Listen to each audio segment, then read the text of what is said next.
November 2వ తారీఖు ఆదివారము ద్వాదశి తిథి. దీనినే క్షీరాబ్ది ద్వాదశి అని అంటారు.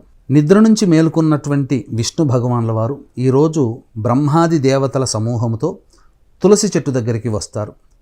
తులసి విష్ణు కళ్యాణము ఈరోజు జరపబడుతుంది. ఈ రోజున చేసినటువంటి ఎటువంటి దానమైనా కోటి వరప్రసాదితమవుతుంది. ఈ రోజున ప్రధానంగా శక్తి ఉన్నా లేకపోయినా ఏదైనా తమకు తోచిన దానము చేయమని శాస్త్రం.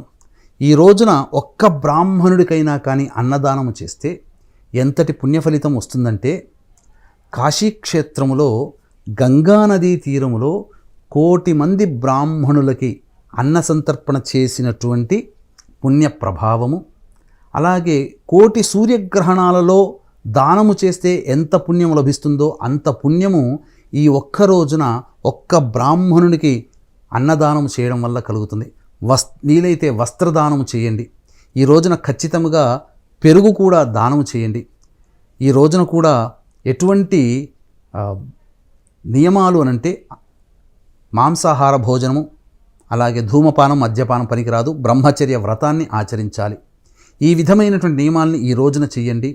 ఎంతో గొప్పదైనటువంటి పుణ్యాన్ని మీరు సొంతం చేసుకుంటారు. ఆవుని దూడతో సహా దానం చేసినటువంటి వ్యక్తికి ఆవు వెంట్రుకలు ఎన్ని ఉంటాయో అన్ని సంవత్సరాలు స్వర్గంలో నివసించే అధికారం కలుగుతుంది.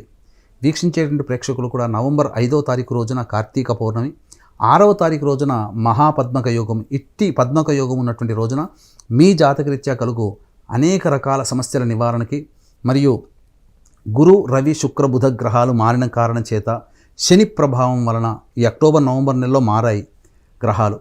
ఆ కారణం చేత అన్ని రాశుల వారికి కూడా సమస్యలు ఇబ్బందులు కలుగుతాయి.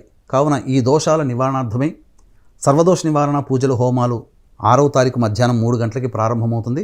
6వ తారీఖు 2 గంటల లోపల మీరు నమోదు చేసుకోవచ్చు.